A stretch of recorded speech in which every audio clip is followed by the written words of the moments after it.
Hello, everybody. Hello, and welcome to Honest HR Nitrous. I am Bill, the company's expert. Thank you for joining me today. It's been a while. It's been a couple of weeks since I was last here, and it's amazing how you forget how to do everything when you haven't done something for a couple of weeks. Welcome to a very special episode of Honest HR Nitrous. We're a little bit breaking the schedule and doing this on a Monday. The topic for today is, have you ever walked out of a job interview? This is episode number 91 of Honest HR Nitrous. So we're going to be talking about walking out of job interviews. I get comments all the time on this channel. Everybody loves to say in the comments under my videos, oh yeah, I would walk out. If an interviewer said that to me, I would walk out. It's like, okay, well, let's talk about that. This is a very real thing. And, there's a couple of sides to this. And a lot of people have walked out of interviews, and sometimes it's justified, sometimes it's unjustified, sometimes it's good for you, sometimes it isn't good for you. We're going to ask you what you think. Now, this is primarily an interactive Q&A, so if you're seeing my beautiful face, you should see a chat box somewhere in the vicinity of my face. Get in the chat box if you are a subscriber to my channel, or if you've been a subscriber to my channel for any amount of time. You should be able to get in there and comment and ask questions and let me know what you think. I can see your comments in the feed right here in front of me on this beautifully state-of-the-art computer that I'm using to do this. So get in there, let me know what you think. If you've ever walked out of a job interview before, if you've ever wanted to walk out of a job interview before, that kind of widens the pool of people considerably. And before we really get started, just a shout out goes to my YouTube channel members, my Patreons, my super thanks donors, and of course to you. Thank you for being here. If you weren't here, I wouldn't be either. So there you go. Now, okay, let's talk about it. So have you ever walked out of a job interview? A lot of people fantasize about doing this. Far more people fantasize about it than people that actually do it. If you have ever done this, get in the chat. Let me know. Was there a specific question that you were asked, or did they make a specific comment? Did they tell you something, or make a poignant comment of some kind that triggered the need for you to get up and leave? And also, the other kind of dimension of this is that you can do it in a very abrupt, abrasive, rude kind of way. Make a big statement, make an exit, if you know what I'm saying. Or you can do it in a very polite way. You don't have to necessarily burn all your bridges. You can just say, well, I don't think this is a good fit. Thank you very much. And you get up and, it's not quite this big, harsh mic drop kind of moment. So there's different things. I've heard various comments on this channel about people stating the reason why they would get up and walk out of an interview. Some, in my opinion, are justified. Some are less justified, or at least it sounds like it's less justified. I would need to know the mitigating circumstances. Like, for example, I've heard everything from, I asked them about the salary and they didn't answer immediately, so I got up and left. That kind of thing. I've heard that kind of thing. All the way up to, where they say completely offensive and inappropriate things to you. It's blatant disrespect. It's blatant, like, just being tone deaf, being offensive to people, this kind of thing, where it would be more justified. You know what I'm saying? And this kind of thing does happen, right? You get all kinds. And, I can't remember if I've ever actually walked out of an interview. I think I have. Like all the job interviews and stuff I did were like over 20 years ago. So, it's all very vague now, but I remember getting very pointed comments, like cuttingly rude comments that were just offensive. Things that you're wondering, like, why the hell someone would say that to you? You know what I mean? I remember those. Those are the things that stick in my head. Now, what I did about it, or how I responded, or what else was going on, I don't remember any of that stuff. But get in the chat and share some of your experiences. If you've ever been in this position before, we can talk about it. Congratulations to Fly Me on the Breeze, who is the first person today in the chat. Fly Me on the Breeze says, me personally, no, but a friend of mine did. She was professional about it when she was told what the salary was and how many hours she was expected to work. Okay. Now, listen, there's obviously a difference between somebody being there, and then someone else like me who was not there commenting on it after the fact. I wasn't there, so I don't really know, okay? And a lot of times there's a lot of nuance and this kind of thing. Now, one thing that I think all job seekers should be aware of, as far as I'm concerned, is that when it comes to the salary thing, okay? The way a lot of negotiations or a lot of, I don't know if it's really called a negotiation, it's basically just a dance, right? Almost like a haggle, right? People start with, their sort of absolute best case scenario, right? So the employee says, like, I won't take anything under $1 million to do this. And the employer says, well, I'm sorry, but it only pays minimum wage. The reality is somewhere in between, right? But you're going to start off with an unreasonable, best case scenario for you that is probably not going to be how it's going to work out, right? So you get the sort of opening pitch or the opening salvo, and if you're like offended by them even saying that, then that might be it may be unjustified that you would walk out because of that, because the way things sometimes go is, you start up here, they start here, and then kind of ends up being somewhere in here. So the fact that they even said this offends you to the degree you just cancel everything and leave, that might be a bit premature, depending on the details, okay? Just be aware that that's a thing that's relatively common, right? They don't just immediately say, here's what we're paying you, and it's reasonable, and it's really good. Even if that ends up being where it goes, they start here, right? To see if they can get you for that much, right? Because if they start with this and you go, okay, fine with me, they're like, cool, so they got you for cheap, right? Which is a good thing. They feel as good as you do when you go to the store and you find a great deal on something, right? That's the idea. So, you know what I mean? So just don't be, what I would say to people in general, just don't be too sensitive. However, I know from personal experience, there's some really weird people out there that are in a position where they're interviewing candidates for a job that they're just out to lunch. They have no sort of, what do you call it? Like no compass on what's appropriate to say to somebody and what isn't. That's a thing. Right? That does exist, and that's quite prevalent, actually. Kieran T is here, says, I walked out of a job interview relatively recently. Okay. I feel I was professional, told stories that related to the research about the company. This did not seem to be well received. Okay.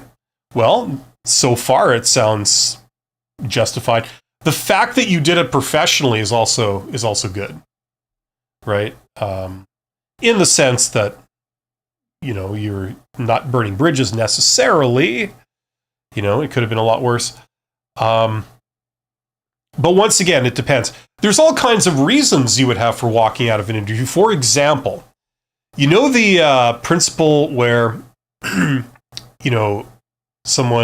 employer fires the employee and then the employee says, you can't fire me, I quit. No way, I quit, right? So it's like a question of, who initiated it, right? And the employee gets a sense of self-righteousness, justification.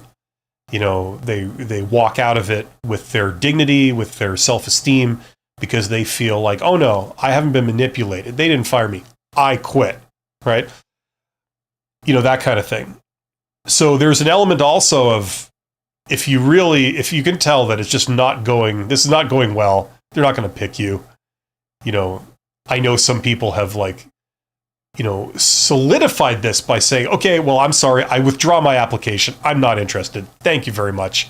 have a great day, and then they leave, right? So they walk out of there thinking like, look, if it didn't work out, that's fine because I initiated it. And it's to protect their self-esteem, right? That's very important. Wow, here we go. Rock Lamana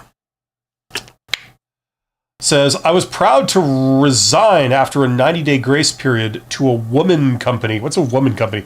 After I discovered they were not an organization of ethics and culture issues, I provided my exit review and why they filed BK. Is that bankruptcy? Okay, well, no, that's good in the sense that, listen, you can usually tell, when companies don't give a crap about their employees, right? Tell me if you've heard that, if you've seen that one before, right? They really don't prioritize, people enjoying their work and being treated properly, right? Usually that makes the difference between an awesome job and a nightmare job, right? Is how you're treated. You can do the same work. You can work the same hours. You can take the same amount of effort and energy. But if you have maybe a boss or coworkers that say, hey, you're awesome. We appreciate you. Are you doing okay? Great.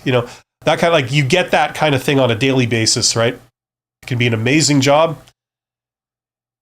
Whereas you keep everything the same, you go to somewhere else and, they do not believe in you being content. They feel that, look, we're paying you, therefore we get to treat you any way we want, right? And we get to project a lot of our stress and a lot of our dissatisfaction, frustration onto you, and they may not even realize it.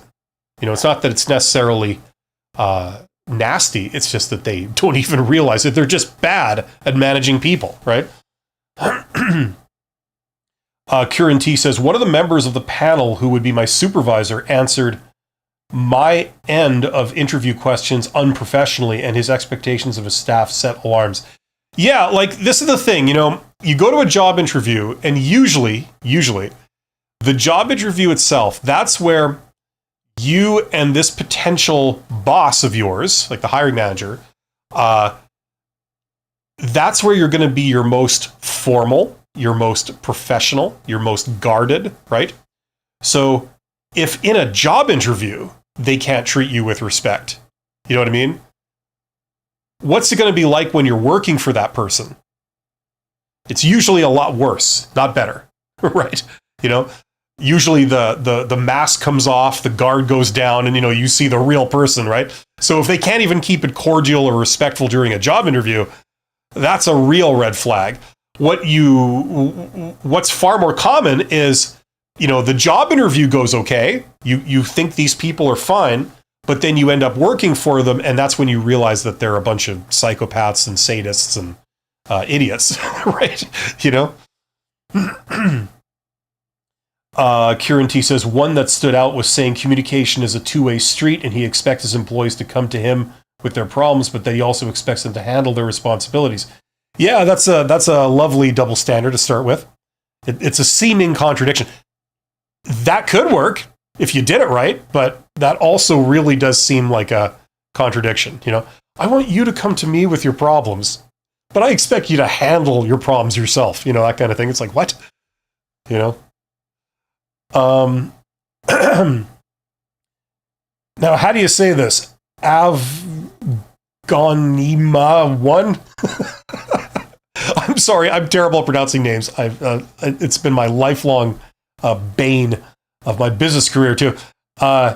Didn't, but the ones in the interview told me they were expecting me to walk out after being told the incredibly low salary. I actually took it as a compromise, needed something not too demanding then. Yeah, listen, the salary thing, listen, here's my honest opinion, okay? In I would say 95% of situations, personally, what my recommendation is across the board would be not to walk out of a job interview, especially a first interview for a job, because of salary. Because there's a couple of things that are common that could happen. One is that that's only their opening salvo, right? And in the end, they don't actually hire you for that much. You kind of bump them up a bit, right? Okay, that is common, right? Secondly, another relatively common situation is that they start you off with a low salary or a low compensation, right? And it's almost like there's like a probationary period. Okay, they want to see if you're good or not, right? And if you are good, you can move up relatively quickly. That also is somewhat common. Okay, that's not like an unheard of thing. That happens quite a lot. So they don't pay very much to employees who just walk in off the street, but you've been there 6 months, you've kind of proven yourself, and all of a sudden, you're bumped right up. They've decided, yeah, we like you, you know what I mean? Like that is also common. So if it's a job you really want, it may be the smart thing to do to just, to try it and see, right? The other thing is that keeping in mind that when it comes down to salary, you can always keep looking. You can take the job and say, like, I'll start in a couple of weeks and then keep looking.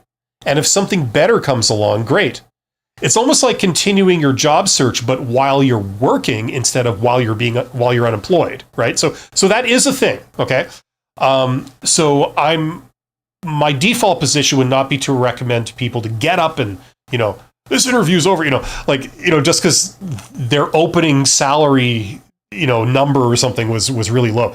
You never know where it could go, right? And a lot of times it does go somewhere that number is improved.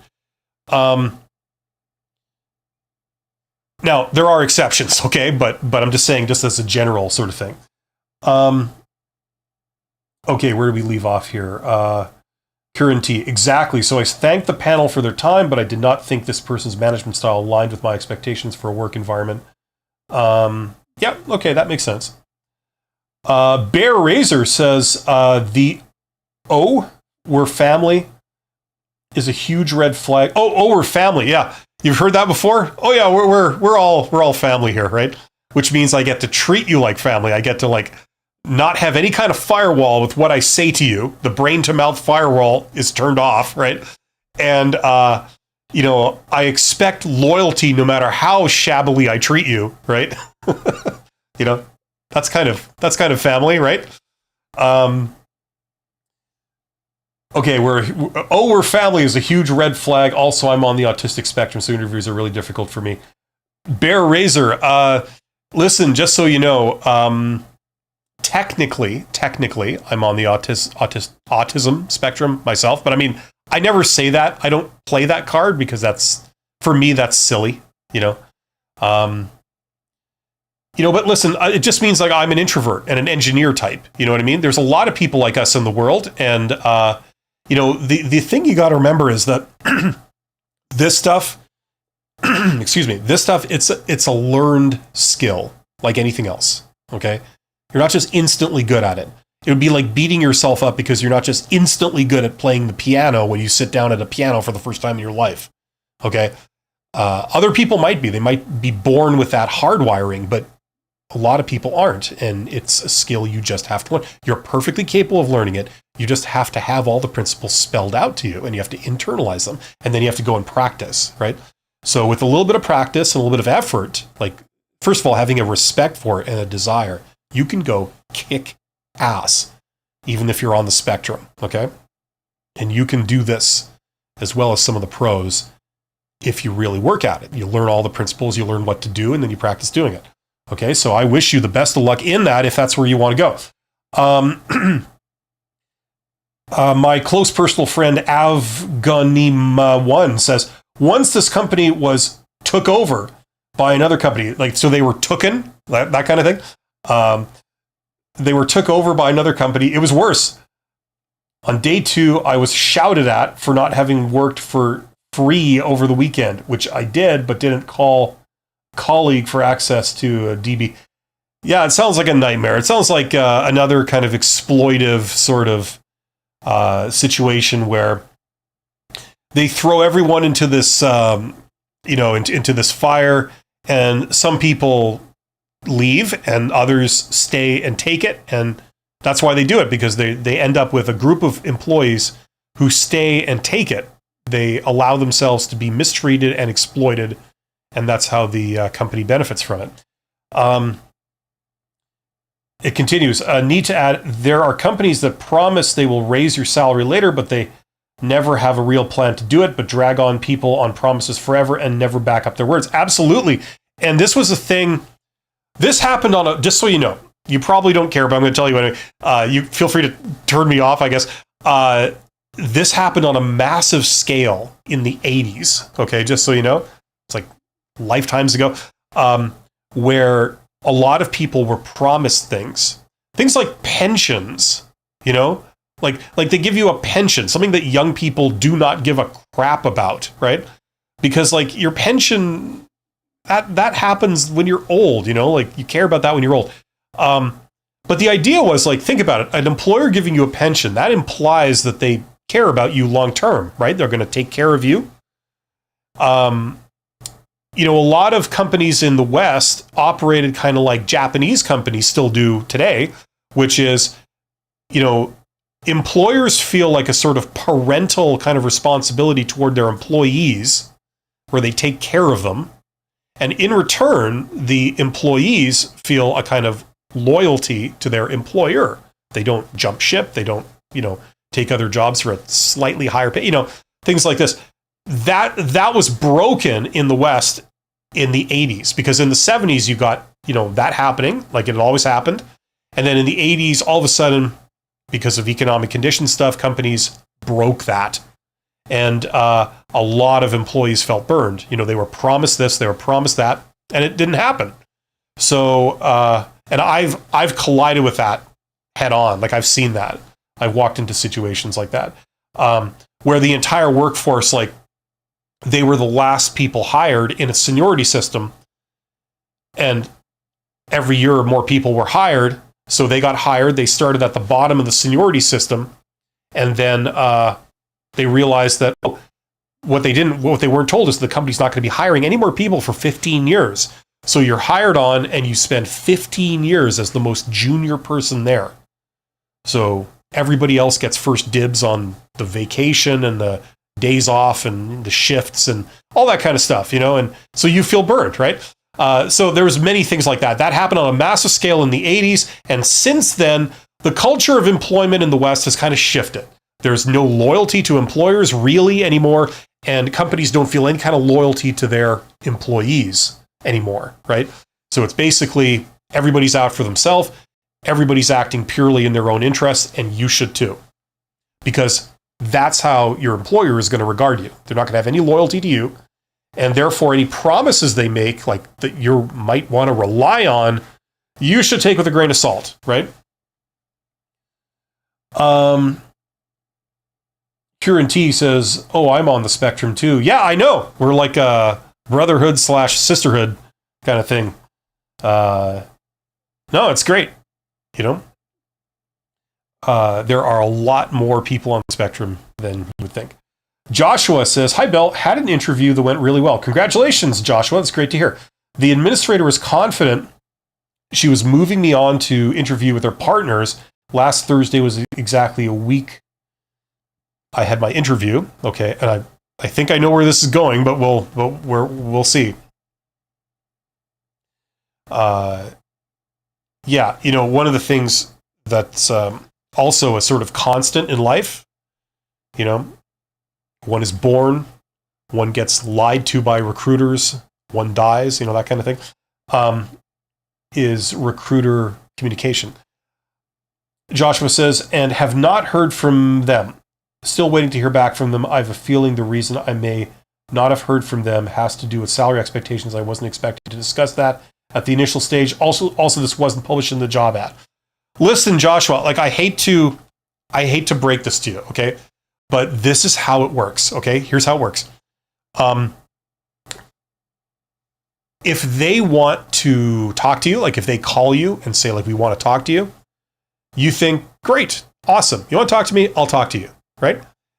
But when the phone is not ringing, when nobody's saying, like, we want to talk to you, you have no loyalty to these people. You don't pin your hopes or your expectations on these people. You keep moving forward, okay? Recognize that anything that comes out of the mouth of a recruiter, like, you know, what they say to you about, you know, promises they make, or, implications or assumptions that, you make about what they're saying, right?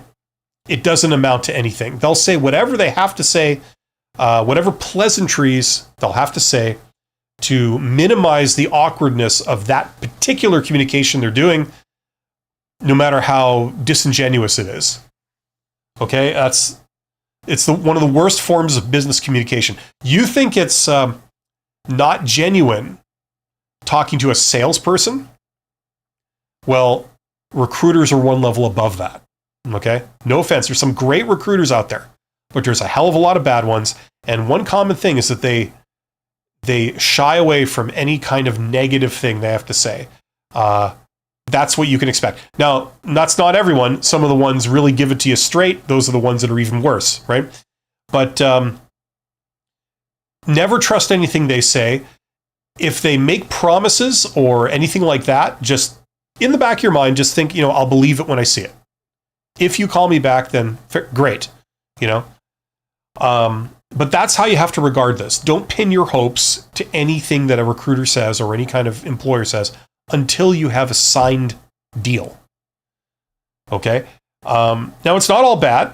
Knowing this, what you can do is you have absolutely no hindrances on your actions. You go and you pursue any opportunity at any time. I don't care if you're in the final stages of, hammering out some kind of employment agreement with a potential employer, right? You go and you talk to other employers too, see if you can get a better deal, right? Totally independent of what's going on here. You understand? You have absolutely no obligations to these people. You can do whatever the hell you want, okay? Independent of them. Even if you say, great, I accept the job, I'll start in 2 weeks, you can still go talk to other employers, try to get a better deal, right? That's how this works. Okay, and I really hope that these people contact you back. Okay, I really do. But if they don't sweat it. It's not like they're picking on you. This is just how they communicate with candidates in general. That's how the vast majority of employers communicate with candidates in general, okay? It's not some kind of personal shot at you. You're not, inferior in some way. You're normal. Congratulations. Welcome to the club, okay? You're getting the same treatment that everyone else is. All the other good employees are getting. Current T says, one of the constants in life, one is born, one gets lied to by recruiters, one dies. Yeah. Well, I mean, you tell me, is that not your experience? You could say you get lied to by salespeople, right? But the difference is you're expecting the salespeople to lie to you. That's kind of in the public consciousness. You're mistrustful of anything a salesperson says because they're trying to sell you something, right? The thing about recruiters, it works exactly the same way, except that you're not expecting them to lie to you. They tell you something, you go, okay, and you take it seriously, right? That's why it's confusing, it's perplexing when they say, oh yeah, definitely, this is great, you've given us everything we want, we're writing up an offer right now, I'll contact you tomorrow, right? When, and then you fill it in, you return it to us.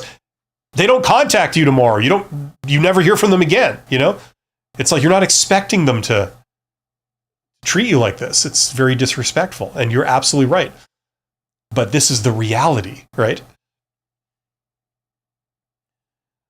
You see, it's exactly the same way that people deal with each other in the sort of general business matters. The only difference is that you expect that, right? Generally. Kieran T, no, it definitely is my experience, albeit I do have one standout HR director for a town waiting for a spot to open for me. Okay, good. Yeah, I mean, I'm not saying these are not universal ideas. There's always exceptions to everything, especially when we're talking about people, right? Anytime you talk about people, it's not this deterministic, mathematically precise thing. It's all just fuzzy. It's all kind of generalities, right? It generally works like this. There's always exceptions, but that's the general rule. Joshua says, is it professional to follow up with them, assuring, letting them know I'm open to making flexibility to salary expectations?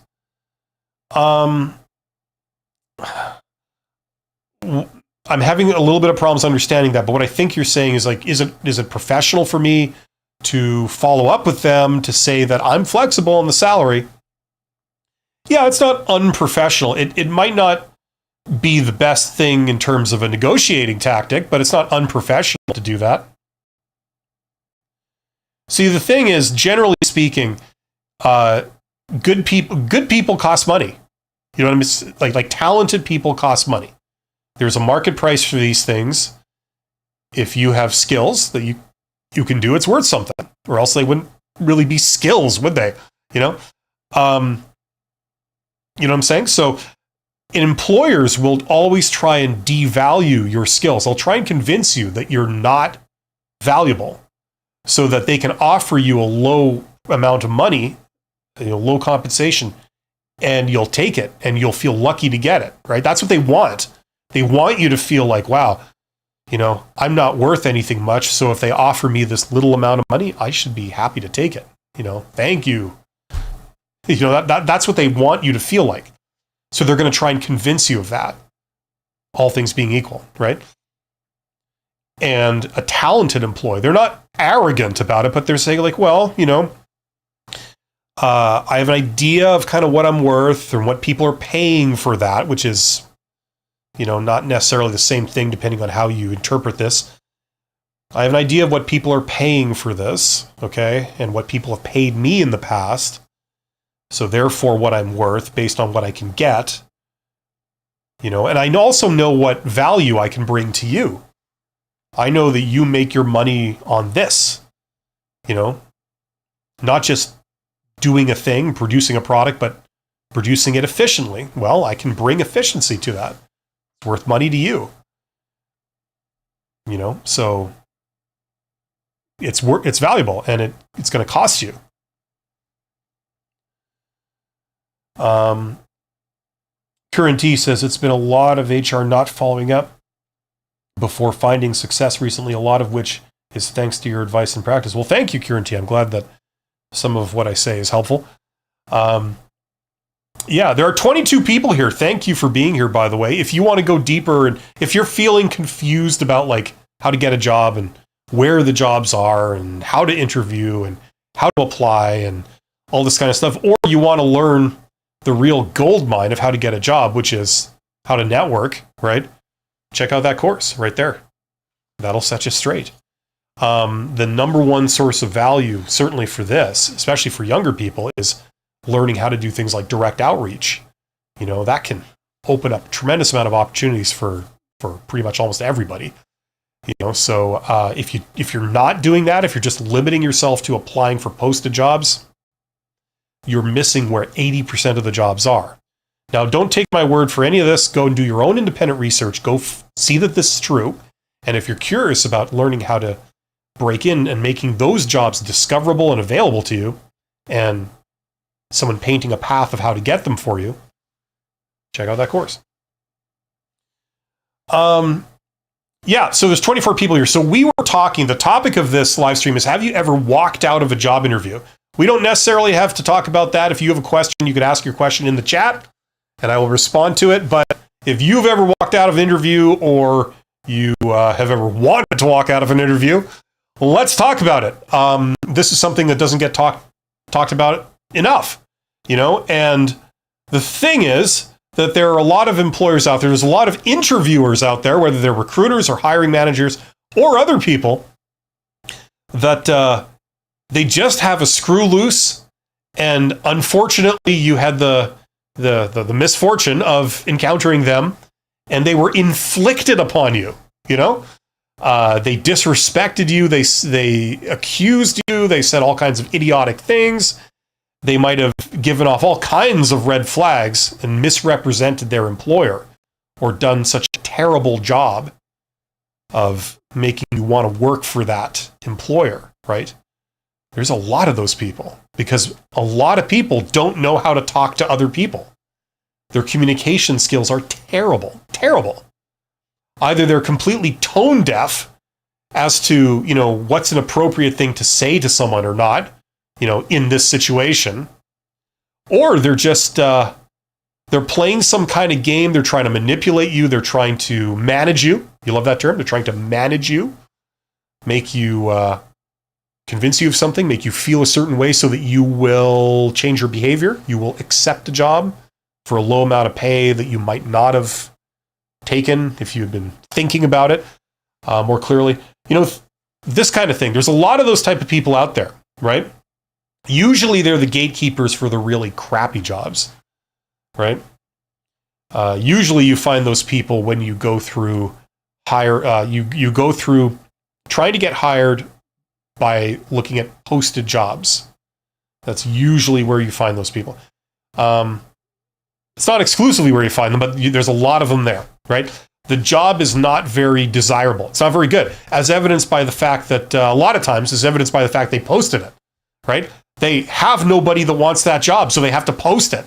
There's no satisfactory, thank you, me, hypothalamus, left brain. Anyway, there's no satisfactory candidate that is knocking on their door saying, I want that job. So they have to search for that person far and wide. They post it on the internet, right? They promote it on social media and things like this, right? And usually that's a sign that the job itself is not that great, because if it was this amazing opportunity, usually you mention it to the first person you mention it to, and they're coming back to you saying, hey, I've got a brother or a friend or a sister-in-law, whatever, that would be perfect for that. Shall I tell them to send you their resume? Shall I tell them to contact you, right? That's the response of someone who hears about a good opportunity. If they're hiring in your department, right, like where you work, they're hiring another person and you hear about it, they're going to add someone to the team or whatever, and that's a good place to work. It pays really well and it's a good job, right? Usually your behavior is to spread by word of mouth, they're hiring, they're looking for somebody, if you have a friend or someone or a family member, you should put in for that, right? That's a reaction for a good job being posted. So when you see jobs being posted publicly, there's always exceptions to this, but the general rule is that those are the jobs that, when you mention to somebody, there's not a lot of takers, right? If there's other reasons too, it could be something like very exotic, I need someone who's got a PhD in animal husbandry and also is like a licensed professional welder. That's the person we need for this job. There's not many of those. They're few and far between, The world would be a more beautiful, enriched place if there were more people like that. But they can't find those people, so they have to search far and wide. So that's another legitimate reason why you get jobs posted and they're promoted, and companies hire external HR firms to promote them and try and, contract experts essentially to try and find candidates, right? But unless it's that type of job, the other big reason is that the job is just not that great.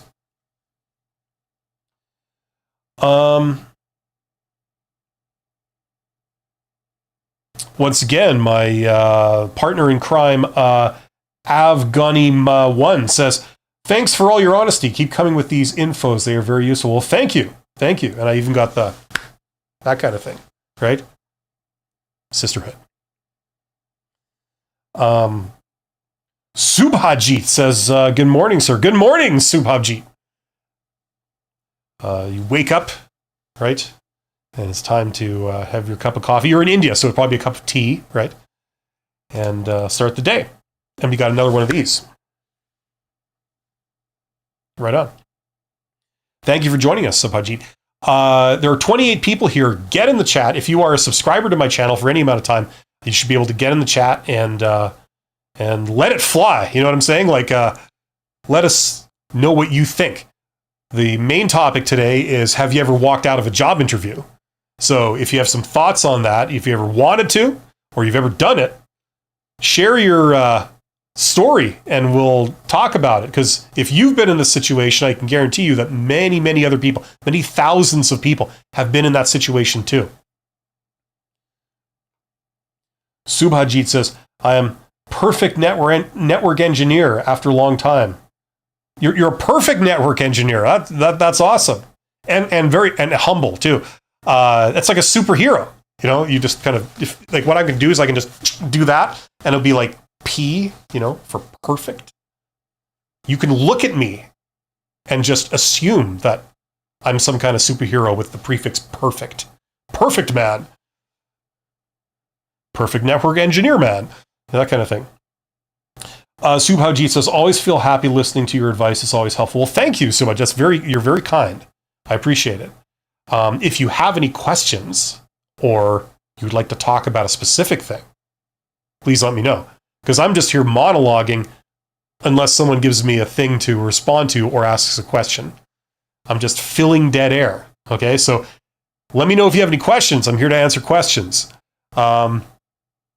Do you consider walking out of a job interview, do you consider that appropriate behavior?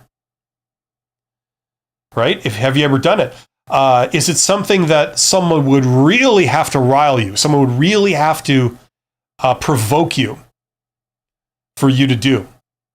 Or do you consider it perfectly legitimate move that you can execute without being rude? You can do it in a dignified way, and it can serve a legitimate purpose to maybe maintain your self-esteem. If you feel that this encounter is not going to result in anything good, they're not going to hire you, you feel, well, I'll feel better about it if I end it rather than they end it, So let me know your thoughts on that. Peter says, thanks for all your help, Bill. I recently accepted a job offer that was much better than my current job. Followed your advice 100%. Well, that's great to hear, Peter. Congratulations. And you should be very proud and very happy. You deserve it. You're a very valuable person. You're a very employable person. And that's great that happened. That's the thing, when you're between jobs, it's a temporary thing. Doesn't feel temporary, but it is. It's temporary, okay? There's going to come a time when you're going to have a job and you're going to forget all about this period of your life. The place where you are mentally, maybe the self-doubt or, whatever might be going on there, you're going to forget all of this because you're going to be gainfully employed. You're going to be content. You're going to be bringing in the money. It's a temporary thing right now. Now, if you need some help, I'm here. There's other resources. There's other people that can help you. You're not alone. Okay? And one way or another, you're going to be fine.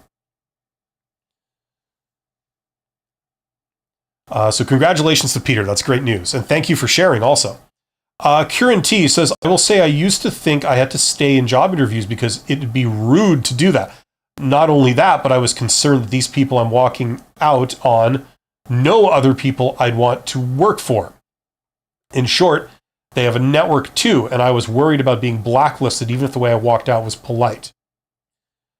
Okay, so what's the takeaway from this? What's the answer to that? If I were to sit here and tell you that that never happens, that would be a lie.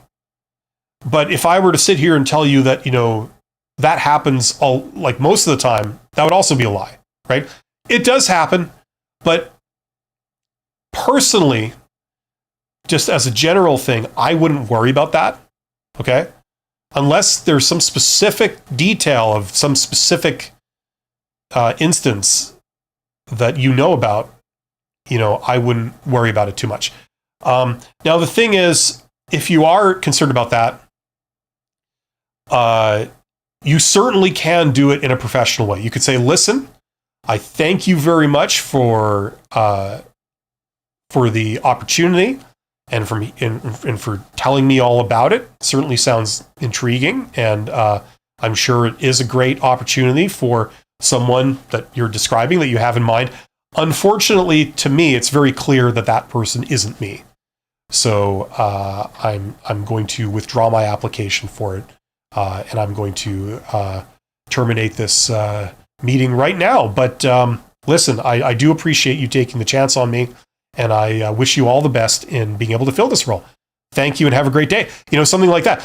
I'm just making this up off the top of my head, but it is possible to do that kind of thing where, they think, oh, okay, like that makes sense.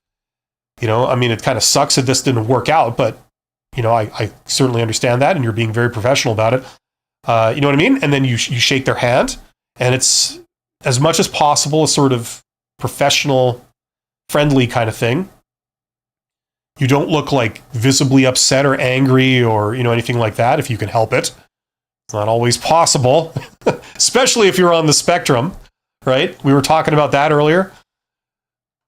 But, this is something you can also think about before you go to a job interview. So you have an out, you have an exit.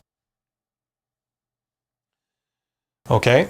It also gives you a bit more confidence because you know that if this goes south, you have like an exit plan. You have something rehearsed, a little blurb you're going to say, thank you very much, that kind of thing. Unfortunately, it's pretty clear that I'm not a fit for this. I wish you best of luck in being able to find the right person. Thank you so much. Something like that. And then you get the F out of there, right? And save your stress and your gray hairs and walk out of there feeling a bit, with a bit of dignity, Right? So it can be a strategic thing.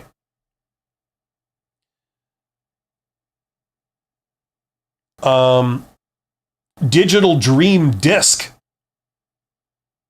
says, I recently wanted to walk out only because one of the interviewers kept looking at in a mean and menacing way. Body language matters, right? Did he give you the Hulk Hogan look? Hulk Hogan recently passed away. Did he do the Hulk Hogan thing? Like, they look like that. I'm going to be waiting. I'm going to be, I'm going to be there. I'm going to kick your butt, that kind of thing, right? Was he doing that to you in the interview? Yeah, there's some pretty weird people out there. Like weirder than Hulk Hogan, we're talking. Like if you think Hulk Hogan is like a normal, grounded person, some of these hiring managers and recruiters, they're so far beyond that, what they think is acceptable and what they think is a normal way to communicate with another human being, and what is acceptable to say. My favorite is when they make statements about you. They say, you're this, or you're not that, or something like this. Everyone loves that, right? Body language does matter. And one of the things about being professional in a business context, a lot of people don't know this, but a lot of people that are kind of rainmakers and high performers, they do know this, is that your default sort of mode is trying to put everyone around you at their ease, right? The goal that you have for all your encounters and your interactions with people around you, the goal is for it to be pleasant for them so that they will want to come and interact with you again, right?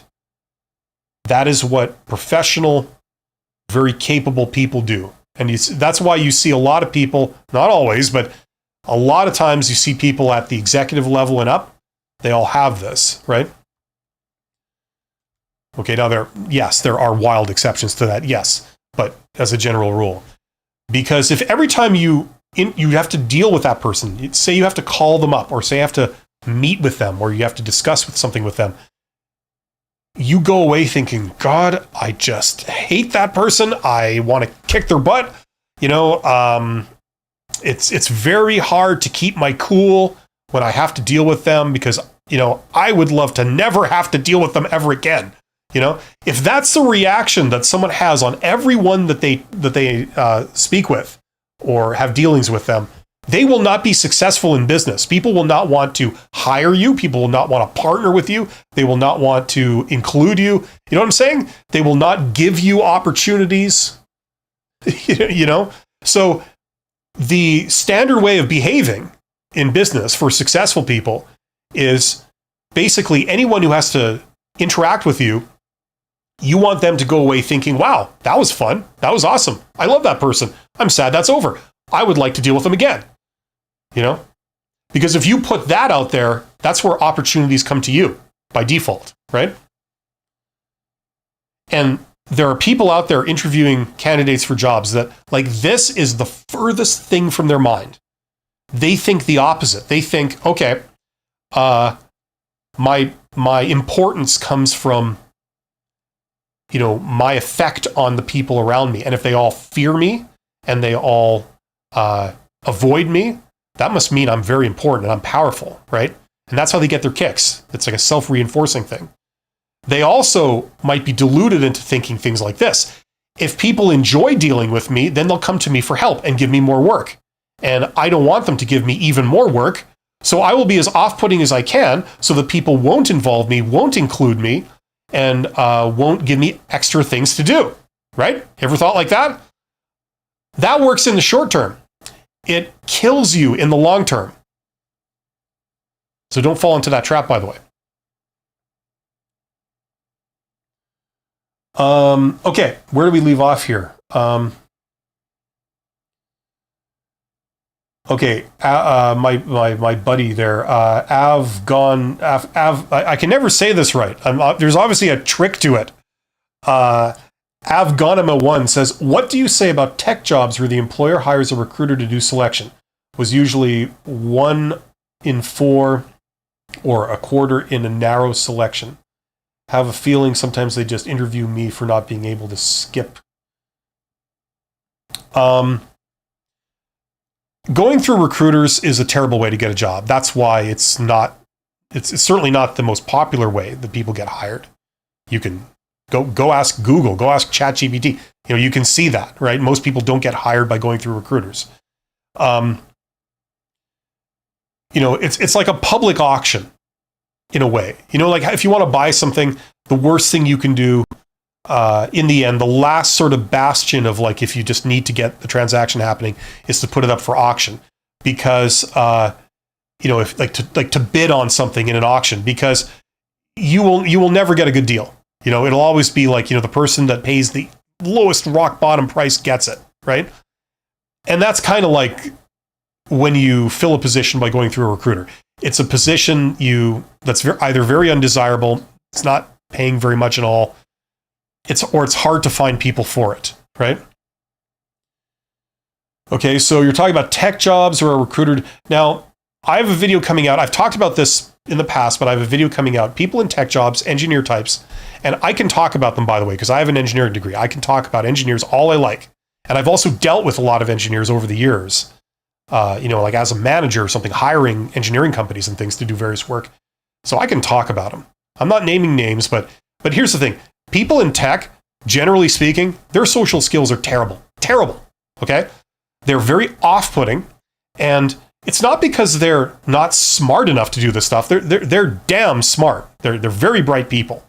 They're some of the brightest people around. However, what their Achilles heel is that they have no respect for social skills. They have no respect for professionalism or good communication skills in general. Okay, there's always exceptions. And that really hurts them. It really holds them back. And so you've got a tech job with tech types going through a recruiter. Yeah, it's not going to be fun. It's not going to be well done. And it's not going to produce great results. What's far more effective is if people have good social skills, they respect them, and then they go through some form of networking to get this job. Networking means you're not following their process, their procedure. You're going outside the system. You can talk to whoever you damn well please. Go talk to the owner of the company. You know what I mean? Do an informational interview with the owner of the company. Have them walk out of that meeting liking you, think, wow, that was fun. And I like that person. That's the kind of person we need at this company, right? You think I'm making this up? You think this is exotic and impossible? I built a business doing this. And like I said earlier, someone mentioned they're on the spectrum, the autism spectrum. I'm on the autism spectrum technically, right? I'm a technical introvert type. You can learn all these skills. That's the way to get the best tech jobs, okay? But when you go through this kind of carefully controlled process, where you move like cattle through this and they control the entire process, it usually doesn't result in great things. There are exceptions, but that's usually how it works. I didn't really answer your question, did I? What was your question? What do you say about tech jobs where the employer hires a recruiter to do selection? That's what I say about it. You want the good tech jobs? Go talk to the owners, go talk to the founders if it's a smaller company. You know what I'm saying? Go talk to the CEO, go talk to the heads of department, right? The hiring managers, the people above you, right? And when they see that you're awesome, you know, and you're passionate about it, those are the people they want to hire.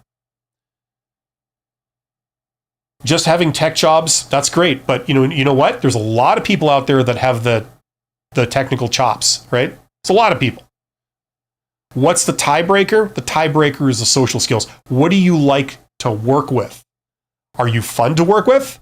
Or are you a real miserable, off-putting, annoying, aggravating person to work with? Now, how would you describe most tech people? Are they the former category or the latter? You tell me. Digital Dream says, yes, exactly, trying to be intimidating. Yeah.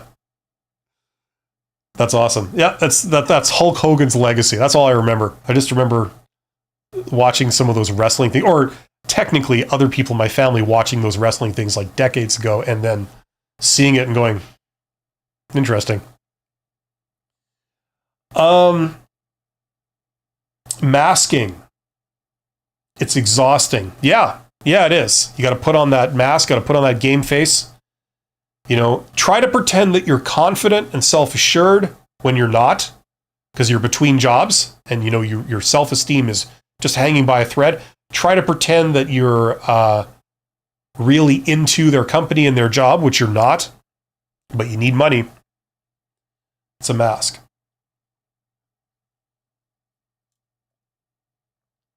Guy Incognito is here, says, I applied for a job and a lady called back on her mobile.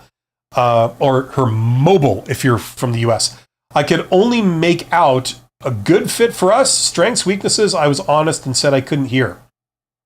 She said, I am on my break and about to get in my car. I will call you back. The response was an email saying we have decided not to proceed. Yeah, that's just typical recruiter communication, right? If people want to talk to you, like I said this earlier, if people want to talk to you, great, you talk to them. But you know what? It's like you don't believe any of their promises. They're always promised the earth and the sky so that interaction goes really well, right? It's not uncomfortable. You know, you're very happy to talk to them, right? But then when you realize that they don't have to follow through on anything that they promise, right? We talked about that earlier in the live stream, right? This is typical recruiter type communication. It's very similar to salesperson communication, where they promise the earth and the sky, and then they don't deliver, right? They have no loyalty to you. They just want to make a sale, right? Sometimes they'll say anything they have to make that sale. They'll lie right to your face, right through their teeth. And sometimes it's such a bold lie that part of your brain tells you, well, are you sure? I mean, like that's a pretty bold claim. Would they be lying about something that brazen, that obvious? Yes, they would. Right? It always sounds too good to be true. And what makes it worse is that these are the words you're longing to hear, right? You know, we'll be in touch. You know, yeah, we got an opportunity for you. You're desperate to hear that. And so they know if they say that, you know, your face will light up and you'll be really friendly and really happy, and, you know, it'll be a pleasant conversation with you, right? But they have no loyalty to you. They don't care about you. They're only doing all of this for their own purposes, right? And like we said before, we expect this behavior from salespeople. It's very much in the public consciousness that salespeople behave this way, so you have to be on your guard, you know? But it's not in the public consciousness that recruiters will behave the same way. And that's what throws people, because they're not expecting it. They're believing the recruiter's representations and promises. Or it's not even a promise, it's a psychological contract. It sounds like they said they were going to do something. They never actually technically said they were going to do something, but it's implied, or you're reading it into it reasonably, right? But then they don't deliver. So Guy Incognito, you know, you're not alone. And this is the kind of behavior that these people do. This is how they operate. So knowing this, you do you. You know, you look out for your number one. You talk to these people. You go down the path of interviews and stuff, background checks, whatever. Meanwhile, you pursue other opportunities. You have no loyalty to these people whatsoever, right? Two can play this game, and two often play this game.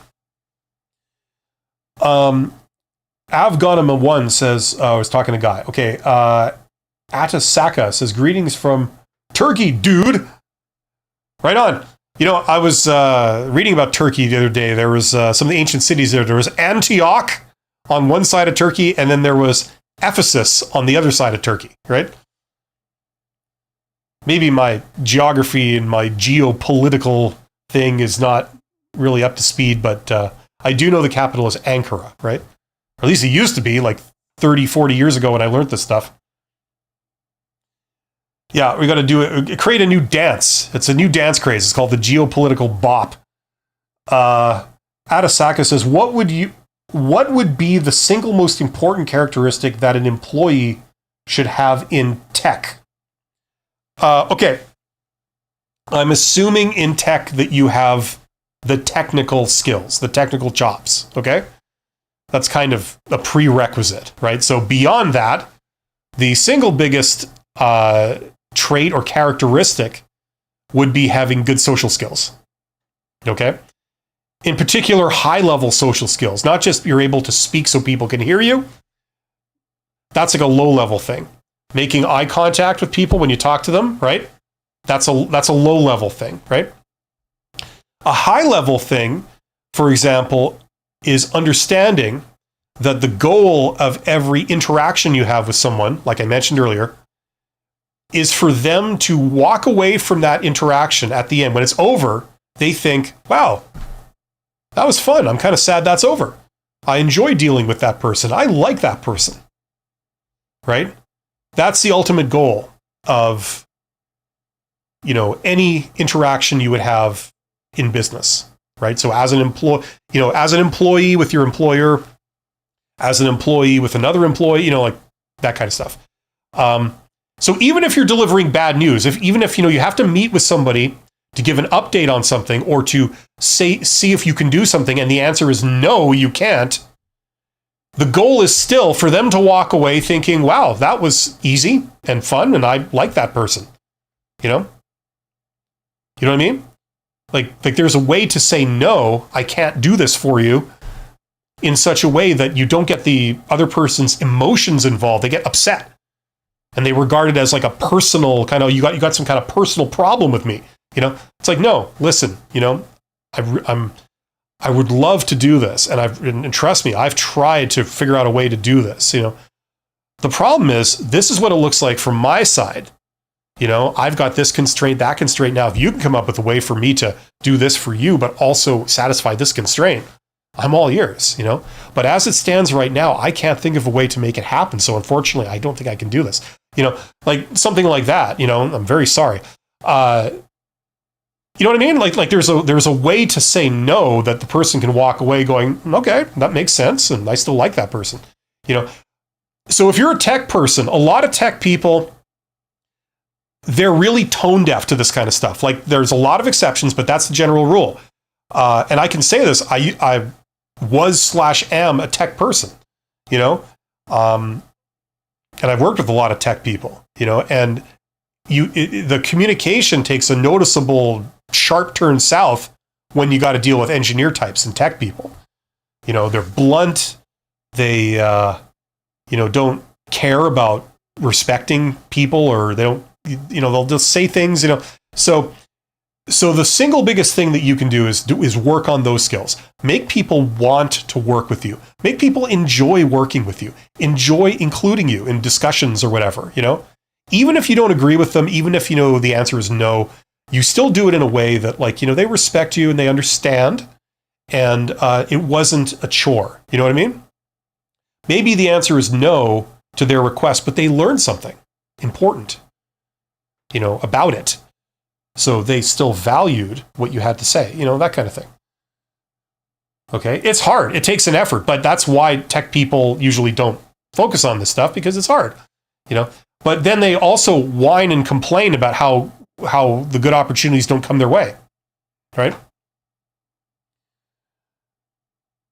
Does that make sense? Hopefully that makes sense.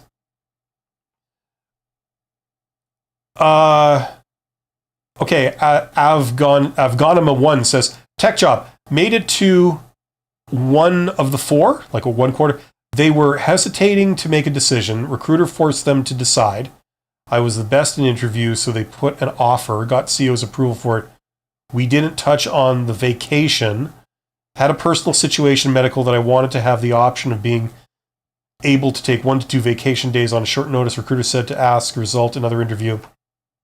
Doubting, denied that option and took that off the table. In the second interview, the recruiter wasn't present, was totally shocked about the U-turn. Okay, listen, I don't know the details of this, okay? So I wasn't there, so maybe I can't. What I'm going to say is out to lunch. I don't know. But here's the strategy for this kind of stuff, okay? If they're interviewing you for a job, just get the damn job, okay? Like, don't keep bringing up issues, right? You know, like if they're about to offer it to you and you feel it, like they're thinking of you very favorably right now and they're about to offer you it, let them offer you the job, okay? Now, all these issues that you have, I'm not saying they're not important. They are important, but what I am saying is that you can then deal with them after you've got the job in the bag, okay? Don't keep bringing up, oh, I've got a medical thing. Oh, I've got this issue, the requirement with my vacation, you know what I'm saying? Like, I understand these are important issues, and yes, you will have to deal with them, but deal with them as an employee. Don't deal with them like as a candidate that they haven't even decided to engage yet. You know what I'm saying? Right? So as much as possible, start thinking like that. I don't know what the details are of this particular thing or what your situation is, but keep that in mind, that general strategic approach. Okay?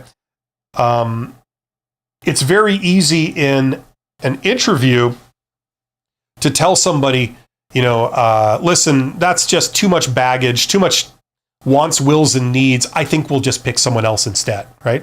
It's easier to do that than, say, for an employee. You've just signed an offer with them. They've started, and they're saying, listen, like, I absolutely need this. This is like, I've got this medical condition. You guys need to accommodate me. If you can't, I'm sorry, this job doesn't work for me then. There's no way I can do it. Like, they will try a lot harder to accommodate you then. You know what I mean? As opposed to in a job interview, right? To agree to something, right? And listen, if they can't accommodate you, they can't accommodate you, But it's much more likely that if they can accommodate you, that they will do it if you handle it in this way.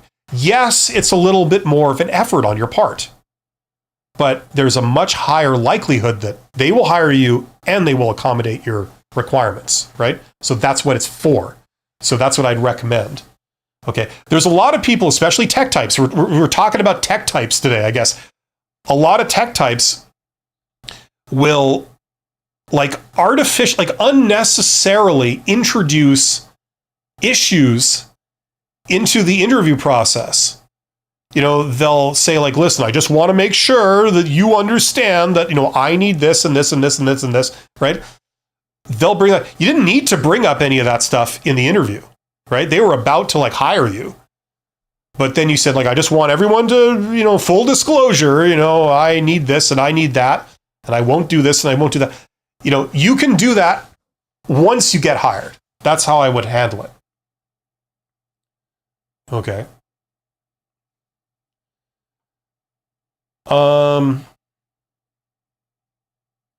Okay, so this continues, denying the option, took it off the table. Second interview, the recruiter wasn't present. I was totally shocked about the U-turn. Yeah, make it as simple. Listen, as much as you possibly can in good conscience, the answer to any of their questions in the interview should be, yes, sir, or yes, ma'am. This is what we do. Is that okay? Yes. Do you have any problems if we asked you to do that? No. Is this the kind of job you want? Absolutely. You have to kind of play that game a bit, right? Okay. I would draw the line at an outright lie. Okay. But, if it's just yeah, kind of, I have a minor thing, but basically, yeah.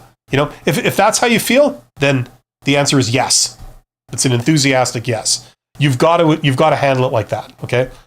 Because they will not want to hire the person that keeps bringing up niggling little issues and has all these little requirements and stuff like that. You can address those later. You're absolutely welcome, Adasaka. I'm glad that was at least somewhat useful. I wish I could give you more than one Luke, I guess, for this live stream. I'd like to think it's a for this live stream. Appreciate your precision and details. You're absolutely welcome. And thank you very much for saying that, Afghanima1. You have a wonderful name. It just rolls off the tongue. I'm really enjoying having to phonetically pronounce that every time I see your comment. But that's great. Thank you for being here. Helicopter says hello, but not just hello. They say hello in all caps, right? That's what it means when you write in all caps. Incidentally, we've gotten down to the end of the chat. Incidentally, if you do want to work on your communication skills, your sort of basic communication skills and higher level communication skills, check out that course right there. Okay, if you're looking to improve, if that's something you want to do and you want to do it with me, check out that course. It's called Write Like a Professional. Yes, it's about writing, but it's mainly about what to say, how to respond. So there's links in the descriptions for my courses. I don't do like one-on-one consultation about job stuff, but I do have courses. It's a tremendous bang for the buck. For the price of what would get you like an hour with somebody else, with me, you get an entire course. So like hours and hours of videos and all kinds of other things. So check those out if that's the kind of thing you're looking for and you're looking to improve. Guy Incognito, plenty of Lukes for me. Right on.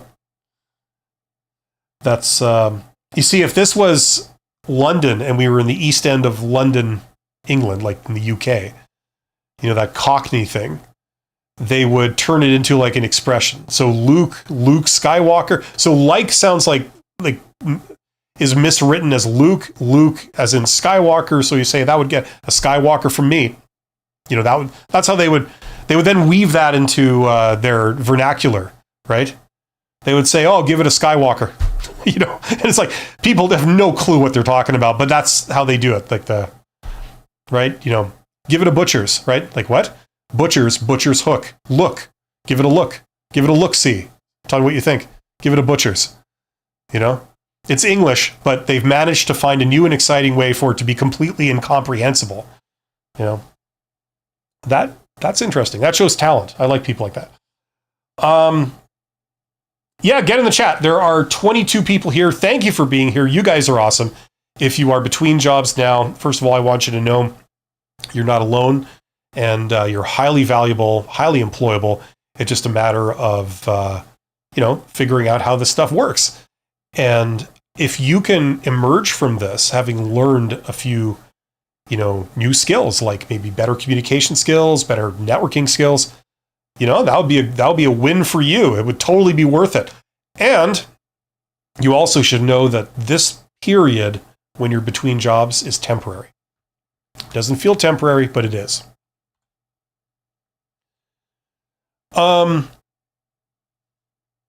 The topic for today that we were discussing originally was, have you ever walked out of a job interview? So if you have a story of having done that, or what are your thoughts on that? If that's a good thing, a bad thing, if that's something you should never do, or something that you should do the moment that, they suggest something that you're not super on board with, let me know in the chat. If you are a subscriber to my channel for any amount of time, you should be able to get in the chat. We're going to keep this going for another few minutes just to see if anyone chimes in with anything. And then in about half an hour, 45 minutes, I have a live stream on this channel. It's a collaboration. I don't know if you've seen it yet. It's a collaboration between me and another YouTuber. We do like multi-streaming, where it goes out live on my channel and on her channel. And you can ask questions. So we answer questions together. She's a professional recruiter. I'm not a professional recruiter. I'm a former CEO. So you get two different perspectives there. So you can ask a question and have both of us kind of give our 2 cents on it. So that's happening in just over half an hour on this channel. So if you are wanting to experience the magnificence of that, stick around.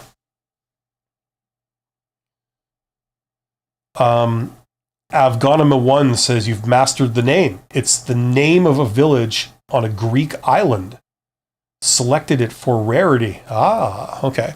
You could have. I'm actually kind of grateful because you could have picked the name of a village in Wales, also in the UK, where you would need about 154 letters and like 153 of them are all consonants. So that could have been worse.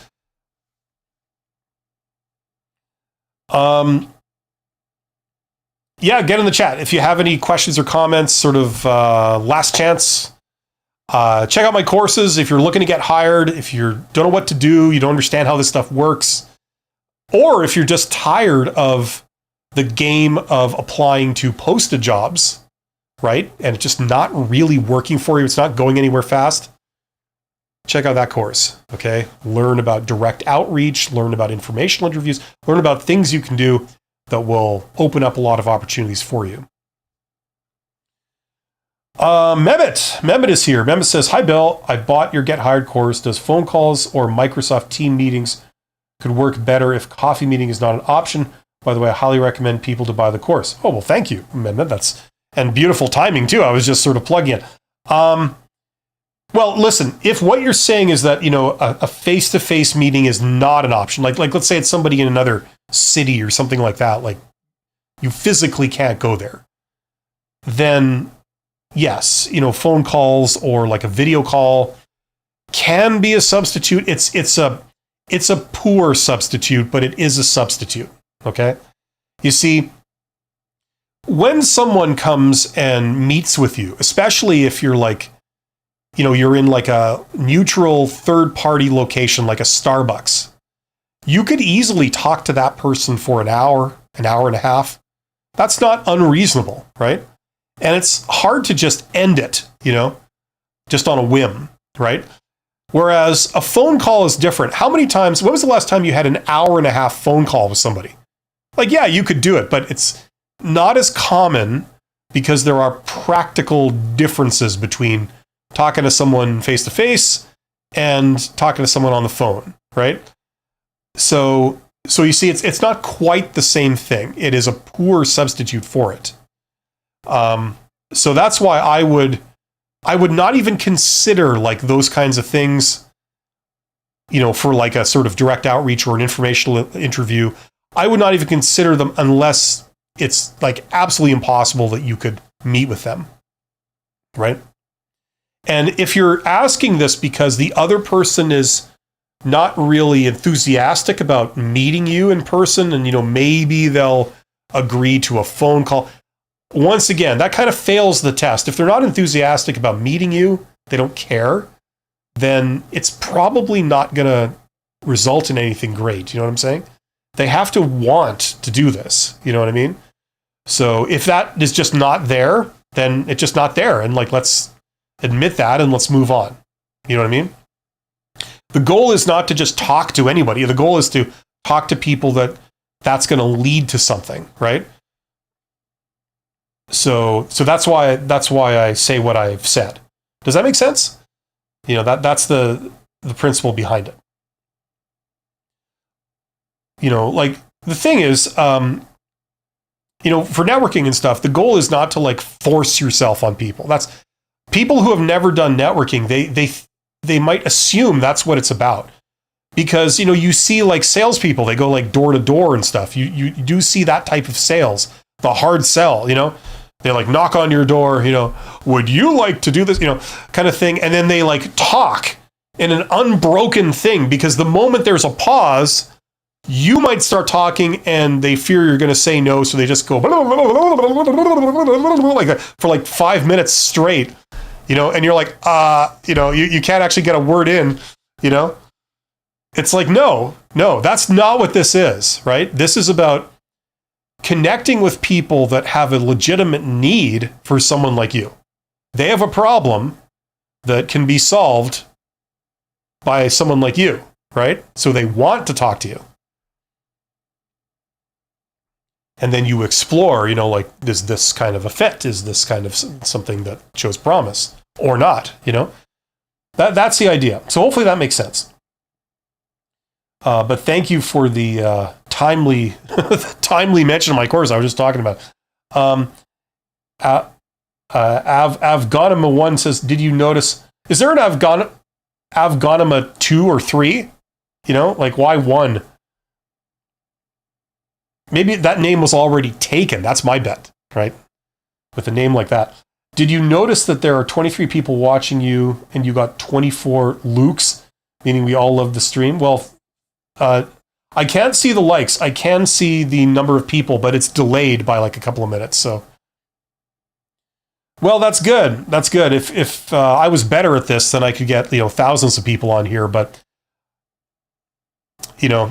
once again, tech person, right? Introvert, slightly on the spectrum, technically. This is what you get. You know what I mean? So there you go. But I appreciate it, Afghanima. Thank you for being so kind and mentioning all this. Mehmet, it's not possible to be in the same city with everyone. Yeah, absolutely, exactly. Now listen, ideally you would do this when you're in the same city. That's kind of the way I've used it. That's how I've always done this. So that's what I'm sort of sharing with people. Like, this is how it works. Most people are going to be looking for jobs in their hometown, right? Now you can do stuff remotely. You can. But the fact is, it's possible for you to go to meet people in your hometown, whereas people in other locations, you can't just go and meet them, right? So, but yes, you could try a version of this, like doing it for people in other cities. If you want to talk to people, do informational interviews of people in other cities. That's not something I've done a ton of. I've done a bit of that, but, I wouldn't say like I'm confident enough in explaining to people how to do it, because it's not something I've done personally. I generally don't like to teach people or advise people about things that I've not actually done. You know what I mean? I'm not confident in that. There's a lot of misinformation about that. So I like to validate things by having done it. Like, those are the things that I'm comfortable speaking about and recommending it to others, because no one can tell you you're wrong if you've done it. You know what I mean? Like, that's the thing. So that's where I'm coming from.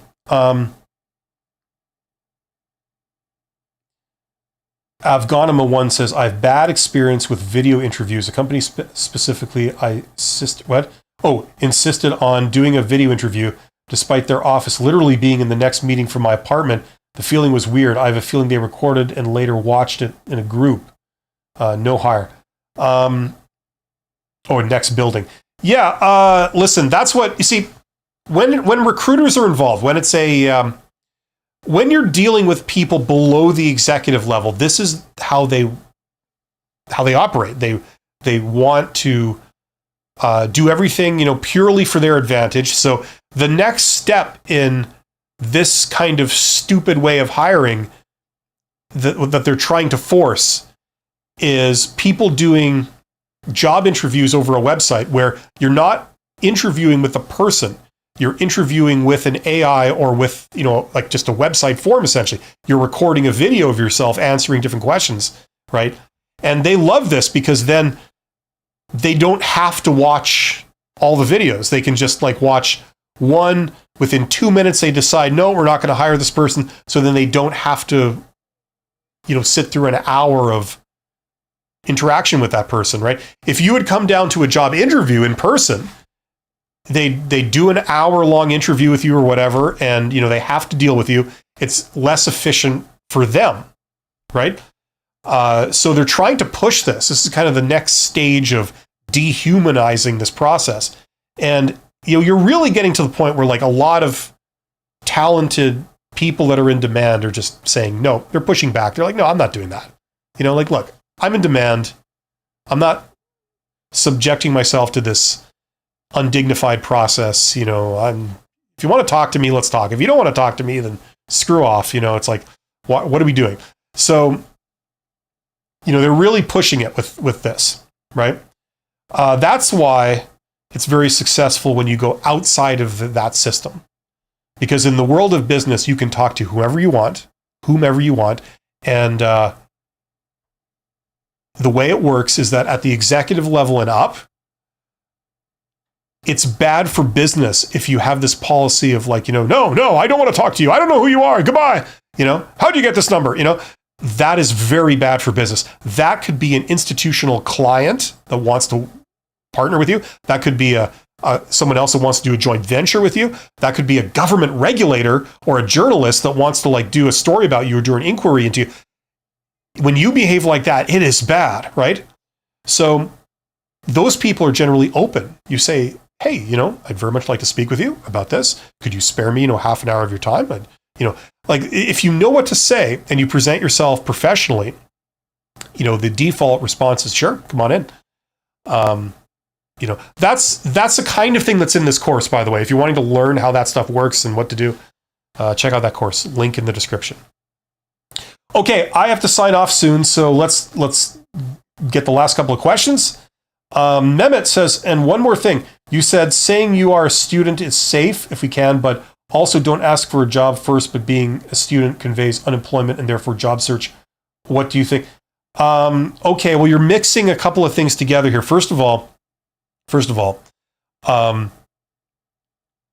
you're talking about assumptions. A student, yes, the assumption is a student is unemployed, right? That's a reasonable assumption. But the other assumption is that the student is unemployed because they're in school. You know what I'm saying? Like they're in school. That's what they do. So this is like, a supplement to their education.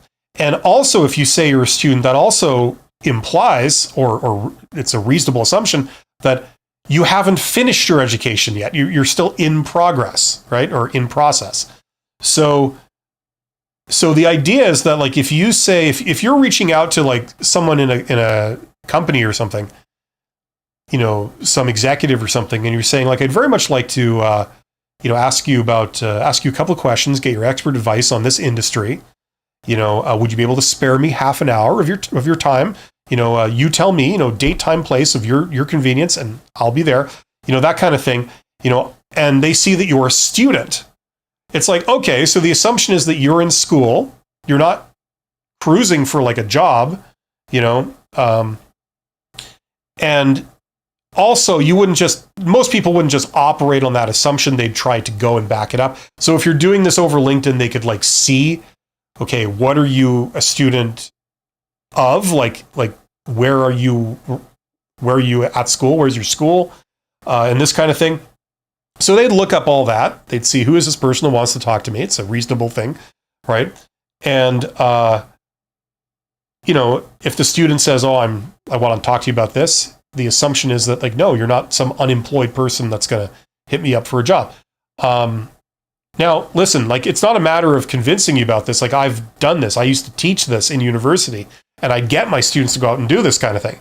And, that's not the prevailing assumption that the public made about these kind of requests.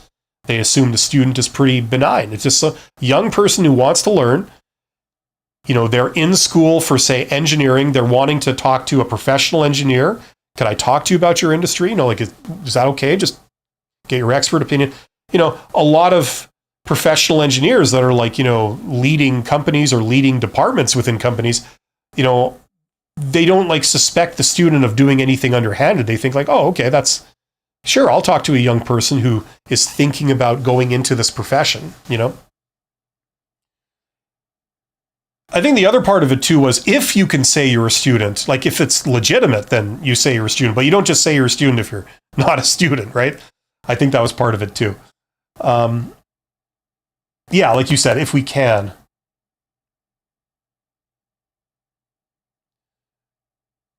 So hopefully did that answer your question?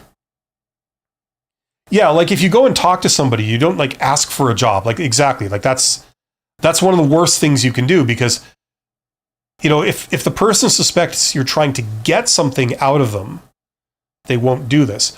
It's called an informational interview. They would assume, or they would need to believe that you're not trying to get something out of them other than the answers to their questions. It's about information.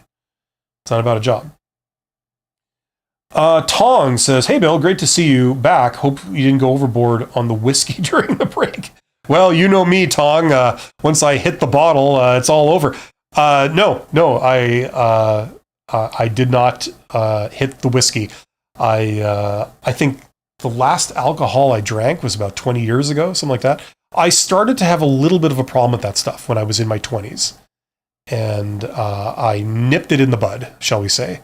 And so I've been a bit sensitive about drinking alcohol since. So I have, that's a lie. I might have had it like on a couple of social occasions where it's kind of expected of you, but yeah. So I'm doing fine.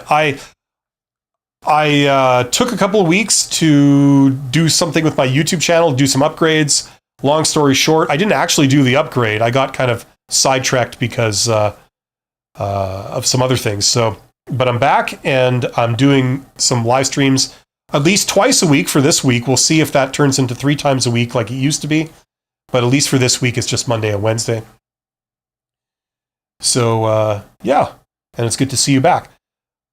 Okay, we are actually going to wrap this up. I will be back in half an hour on this channel with a collaborative live stream. I'm doing one with Abby from the YouTube channel Life Work Balance. If you haven't visited her channel and watched some of her videos, go and check that out. The YouTube channel is Life Work Balance.